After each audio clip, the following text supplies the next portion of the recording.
Guys, so welcome back to my YouTube channel. So आज हम पढ़ने वाले हैं about the Communist Party of China. हम बेसिकली चाइना की कम्युनिस्ट पार्टी के बारे में पढ़ने वाले हैं एंड हम इसको एकदम स्टोरी की तरह समझने वाले हैं। हम देखने वाले हैं कि ये जो कम्युनिस्ट पार्टी है ये कैसे स्टार्ट हुई, क्या इसके पास ये हमेशा से पावरफुल थी या धीरे धीरे इसके पास पावर आई। तो ये सब चीज़ें आज हम कवर करने वाले हैं in this video. So without wasting any more time, let's get into that. Okay, so as I told you कि ये सब जो यहाँ पे मटेरियल लिखा हुआ है, इन सबको पढ़ने से पहले, इन सबको समझने से पहले हम एकदम स्टोरी वाइज एकदम इजी वे में जो है पहले समझ लेते हैं about the Communist Party of China. उसकी थोड़ी सी हिस्ट्री के बारे में जान लेते हैं, ठीक है। सो जैसे कि स्टोरी स्टार्ट होती है with this sentence that once upon a time in China, कि एक बार की बात है चाइना के अंदर बहुत टाइम पहले 1921 there was a small group of people जो कि 13 मेंबर्स से कंसिस्ट करता था। मतलब एक छोटा सा ग्रुप था 13 मेंबर्स का, जिन्होंने अपने आप को क्या बोला, that is communist Party of China, ठीक है।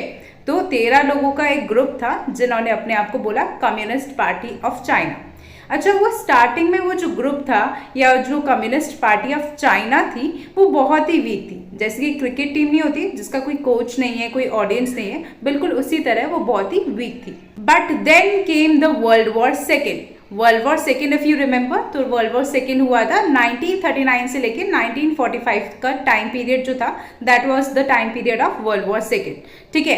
तो अब यहाँ पे वर्ल्ड वॉर सेकेंड के टाइम पे क्या हुआ, जापानीज आर्मी ने अटैक करा चाइना को। एंड ऐसे में जो कम्युनिस्ट पार्टी ऑफ चाइना है, that means CPC, that is the Communist Party of China, इन्होंने क्या करा, इन्होंने जो है पुअर पीपल की हेल्प करना स्टार्ट करा एंड इन्होंने एनिमी से फाइट किया, ठीक है।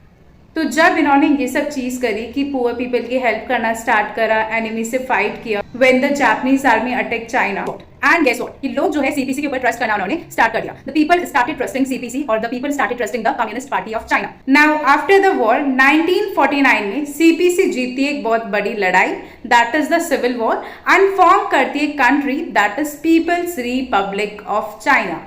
Basically China 2.0 with CPC in full control. मतलब एक नया वर्जन जो है चाइना का कहीं ना कहीं वो फॉर्म हुआ एंड वहां पे अब जो है CPC जो है, जो कि पहले कहीं ना कहीं बहुत ही वीक थी, बट इस बार वो पूरे कंट्रोल में, पूरे पावर में है, ठीक है। तो वो चीज यहाँ पर होती है, ओके। एंड फिर इस स्टोरी में एक हीरो की एंट्री होती है और हम कह सकते हैं साथ के साथ एक प्रॉब्लम की भी एंट्री होती है, and his name was Mao Zedong. Mao Zedong, जिनको लोग जो है कहीं ना कहीं सुनने लग गए थे, उनकी बात मानने लग गए थे, जस्ट लाइक अ किंग, ठीक है। बट उनके पास इतनी ज्यादा पावर थी, उससे बहुत सारी चीजें गलत भी होने लग गई एंड माओ जेडोंग के आइडियाज को माओइज्म बोला जाने लगा, ठीक है। और वो एकदम रिलीजन की तरह बन गया था, मतलब एक काइंड ऑफ रिलीजन बन गया था। उनके आइडियाज का एक जो धर्म है वो ज्यादा बन गया था, जिसको लोगों को फॉलो करना पड़ रहा था, ठीक है। बट अब इतनी ज्यादा पावर जब माओ जेडोंग के पास थी तो उससे चीजें थोड़ी गलत भी होना स्टार्ट हो गई, कि लोग जो है किसी भी चीज को क्वेश्चन नहीं कर पा रहे थे। अगर माओ जेडोंग कुछ भी बोल रहे हैं तो उस चीज को वो क्वेश्चन नहीं कर पा रहे थे लोग, ठीक है। But when he died in 1976, मतलब जब माओ जेडोंग की डेथ होती है 1976 में, तो अब यहाँ पर पूरा सिस्टम चेंज हो गया। अब जो पावर है वो कहीं ना कहीं शेयर की जाने लगी। जैसे कि क्रिकेट में नहीं होता कि आपके पास कैप्टन के पास भी पावर है, कोच के पास भी है, उसके अलावा वाइस कैप्टन के पास भी है, तो वैसे ही यहाँ पर भी जो है पावर थोड़ी सी शेयर की जाने लगी, जिसको बोला गया that is collective leadership. And अब ये जो पार्टी थी कम्युनिस्ट पार्टी ऑफ चाइना, ये बहुत ही बढ़ती जा रही थी, बहुत ही ज्यादा ह्यूज बनती जा रही थी। स्टार्टिंग में 13 मेंबर से स्टार्ट हुई थी इफ यू रिमेंबर, ठीक है।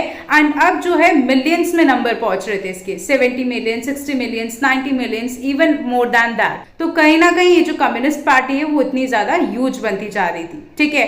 बट अब हर कोई ऐसे जो है इस पार्टी में एंट्री नहीं ले सकता।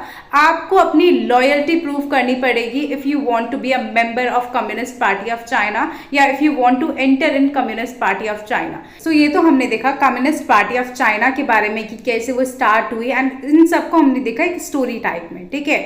अब यही चीज हम इसको मटेरियल के थ्रू पढ़ते हैं, बात वही है, बस एक बार देख लेते हैं कि क्या कैसे क्या लिखना है वर्क में, ठीक है। सो सबसे पहले यहाँ कम्युनिस्ट पार्टी ऑफ चाइना में हाउ इट ऑल स्टार्टेड। तो जैसे कि मैंने बोला था कि जो कम्युनिस्ट पार्टी ऑफ चाइना थी, जो CPC थी, 1921 में स्टार्ट हुई थी एंड उसमें केवल 13 मेंबर्स के साथ वो स्टार्ट हुई थी। एंड उसका बहुत ही टफ स्टार्ट था बिकॉज वो बहुत ही कम मेंबर्स मिलके बनी हुई थी, बहुत ही वीक थी, ठीक है, and that is because of internal issues. Okay, now 1935 में वो ऑलमोस्ट फिनिश होने वाली थी communist Party of China. But ऐसे में क्या हुआ, जैसे कि मैंने आपको बोला था सेकेंड वर्ल्ड वॉर, उस टाइम पे जो जापानीज आर्मी थी उसने अटैक किया था चाइना पे, तो उसके पास एक चांस आ गया था पावर को गेन करने का, एंड उसने वो पावर गेन भी की थी by helping poor people and fighting against the enemy, ठीक है। सो वर्ल्ड वॉर सेकेंड के एंड होने तक क्या हुआ कि जो मिलियंस ऑफ चाइनीज है उन्होंने उस पार्टी को ज्वाइन कर लिया था। कहाँ वो 13 मेंबर्स के साथ स्टार्ट हुई थी, कहाँ बाद में जो है millions of people join that communist Party of China, ठीक है। तो ये चीज हमने देखी कि कैसे स्टार्ट हुई कम्युनिस्ट पार्टी ऑफ चाइना, कि कैसे वो पहले वो वीक थी एंड कैसे बाद में वो पावरफुल बनी, तो वो चीज हमने यहाँ पर बात करी। नाउ पावर के लिए सीपीसी को कितना स्ट्रगल करना पड़ा, तो वो चीज हम देखते हैं। तो सेकेंड वर्ल्ड वॉर के बाद सीपीसी ने कोलिशन गवर्नमेंट बनाने का भी ट्राई किया था with another party that is called KMT, ठीक है, बट वो कोलिशन गवर्नमेंट फेल हो गई थी। अब now what is coalition government, तो कोलिशन गवर्नमेंट मतलब होता है गठबंधन वाली सरकार, कि अगर एक पार्टी को मेजोरिटी वोट्स नहीं मिलते हैं तो दो पार्टी मिलके क्या करती है, दो या दो से ज्यादा पार्टीज मिलके जो है कोलिशन गवर्नमेंट बनाती है, या फिर हम कह सकते हैं सरकार बनाती है, गवर्नमेंट फॉर्म करती है, ठीक है। बिकॉज एक पार्टी को मेजोरिटी वोट्स नहीं मिले, इसलिए दो या दो से ज्यादा पार्टी जो है मिलके सरकार बनाती है, गवर्नमेंट फॉर्म करती है, तो उसको हम बोलते हैं कोलिशन गवर्नमेंट, ठीक है। तो अब हमने यहाँ पे क्या बोला कि सीपीसी ने ट्राई किया था कोलिशन गवर्नमेंट फॉर्म करने का, but it failed, okay. And जैसे कि मैंने आपको स्टोरी में भी बताया था कि जो है वहां पे एक सिविल वॉर हुआ था, एंड जब सीपीसी ने उस सिविल वॉर को जीत लिया तो 1949 में they form People's Republic of China with CPC in full control, कि इस बार जो सीपीसी है वो बहुत पावरफुल हो गई, उसके पास बहुत पावर आ गई, ठीक है। सीपीसी मतलब कम्युनिस्ट पार्टी ऑफ चाइना। तो अब सीपीसी पार्टी की मेंबरशिप में कैसे मैसिव ग्रोथ हुई, तो वो चीज हम देखते हैं। हमने बोला था कि उसने 13 मेंबर्स के साथ स्टार्ट किया था, बट 1961 में CPC had over 17 million members. 17 million member से भी ज्यादा जो है सीपीसी के अंदर थे, मतलब कम्युनिस्ट पार्टी ऑफ चाइना के अंदर थे, ठीक है।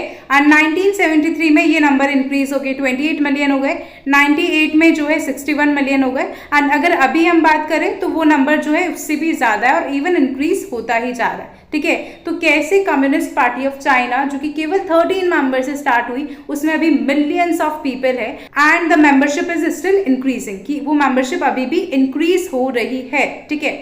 जो है सीपीसी के ऐसे ही मेंबर नहीं बन सकते हो या ऐसे ही सीपीसी को ज्वाइन नहीं कर सकते हो, that means communist Party of China को आप ऐसे ही ज्वाइन नहीं कर सकते हो, आपको एक ट्रायल पीरियड के थ्रू जाना पड़ेगा। मतलब जो भी सीपीसी का मेंबर है या जो भी बनना चाहता है उसे एक ट्रायल पीरियड के थ्रू जाना पड़ेगा टू चेक देयर लॉयलिटी, कि मतलब वो सीपीसी के टूवर्ड्स कितना लॉयल है, वो पूरी चेकिंग होगी, उसके बाद ही जो है you can be a member of CPC. Now talking about the leadership, तो यहाँ पे one man rule to collective. तो जैसे हमने बोला था कि बहुत सालों तक माओ जेडोंग जो थे वो सुप्रीम लीडर थे एंड उन्होंने रूल किया था 1930 से लेके टिल हिज डेथ इन 1976, मतलब उन्होंने 1930 से लेकर 1976 तक जो है उन्होंने रूल किया था एंड उनके जो थॉट्स थे या उनके जो आइडियाज थे वो एक रिलीजन की तरह बन गए थे, जिसे बोला जाता था माओइज्म, ठीक है। बट जब उनकी डेथ हो गई तो जो लीडरशिप है वो शेयर होने लगी अमंग द टॉप मेंबर्स। जैसे मैंने बताया भी था एग्जाम्पल के थ्रू कि जैसे क्रिकेट में नहीं होता, पावर सबके पास होती है, कि कैप्टन के पास भी है, वाइस कैप्टन के पास भी है, देन कोच के पास भी है, तो वैसे ही जितने भी टॉप मेंबर्स थे उनके पास पावर शेयर होने लगी एंड इसी चीज को बोला गया कलेक्टिव लीडरशिप। मतलब जो पावर पहले केवल एक माओ के हाथ में थी वो जो है अब कहीं ना कहीं शेयर होने लगी अमंग द टॉप मेंबर्स। तो ये चीज हमने यहाँ पर बात करी। Now comes the core party principles, कि जो कम्युनिस्ट पार्टी है उसकी क्या सिद्धांत है, क्या प्रिंसिपल्स है, तो वो चीज अब हम यहाँ देखते हैं, ठीक है। तो ये जो कम्युनिस्ट पार्टी है या ये जो सीपीसी है ये हमेशा अपने मेंबर्स को बोलती है कि आपको लॉयल रहना है और ऑनेस्ट रहना है टू द पार्टी। मतलब जो कम्युनिस्ट पार्टी है चाइना की उसके टूवर्ड्स आपको लॉयल रहना है एंड उससे ऑनेस्ट रहना है, ठीक है। तो पहली चीज तो वो बोलती है। सेकेंड, जो भी पार्टी के सीक्रेट्स है उनको गार्ड करना है, मतलब आपको रिवील नहीं कर देना है पार्टी के सीक्रेट्स बाहर, आपको उनको गार्ड करना है, उनको प्रोटेक्टेड रखना है कि आपको जो सीक्रेट्स है वो बेसिकली रिवील नहीं करने हैं बाहर। उसके अलावा आपको लोगों को होल हार्टेडली सर्व करना है, मतलब दिल से लोगों के लिए काम करना है, ठीक है। एंड आपको अलर्ट रहना है एनिमीज को लेके, मतलब आपकी खुद की कंट्री में भी हो सकता है और बाहर भी हो सकते हैं, तो उन एनिमीज को लेके, उन दुश्मन को लेके आपको अलर्ट रहना है। तो ये कुछ कोर पार्टी प्रिंसिपल्स थे कि ये कुछ मेन सिद्धांत थे of Communist Party of China. अब यहाँ पर चाइना में माओ के बाद कौन कौन से इंपॉर्टेंट लीडर्स आए तो वो चीज हम देखते हैं। तो जैसे जियांग जेमिन आए जो कि 2002 में रिटायर हो गए थे, एंड उसके बाद आए हु जिनताओ जिन्होंने 2002 में इस रिस्पॉन्सिबिलिटी को हेल्प किया एंड वो पार्टी हेड बन गए थे इन 2007।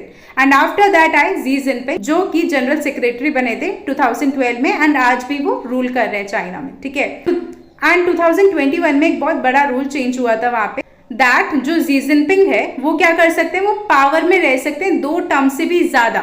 So now he could lead China for many more years. 2 terms मतलब जैसे अगर मैं इंडिया की बात करूं तो इंडिया में जो प्राइम मिनिस्टर होते हैं उनका टेन्योर होता है ऑफ 5 ईयर्स, तो वो 1 टर्म हुई, ठीक है। एंड अगर वो 10 ईयर्स तक रूल करते हैं प्राइम मिनिस्टर तो वो उनकी 2 टर्म्स हो गई। सो वैसे ही जी जिनपिंग को ये पावर मिली in 2021 that he can stay in power even beyond 2 terms, मतलब वो 2 टर्म से भी ज्यादा जो है रूल कर सकते हैं या पावर में रह सकते हैं। तो अब जो है जी जिनपिंग वो और भी ज्यादा सालों के लिए चाइना को लीड कर सकते हैं, ठीक है। तो ये हमने देखा about the Communist Party of China, उसका थोड़ा सा हिस्ट्री के बारे में देखा कि कैसे communist Party of China start हुई। सो ये सब हमने देखा about the Communist Party of China. Basically हमने जो है कहीं ना कहीं हिस्ट्री जो है कवर करी about the Communist Party of China कि कैसे वो स्टार्ट हुई, कैसे वो पावरफुल बनी, उस टाइम पे पहले कौन से रूलर थे, तो वो सब चीजें हमने यहाँ पर कवर करी। आई होप आपको ये एकदम अच्छे से समझ में आया होगा टॉपिक, एंड कैसे जो है communist Party of China start हुई, कैसे वो एकदम वीक से पावरफुल बनी, तो ये सब चीजें आई होप आपको समझ में आई होगी।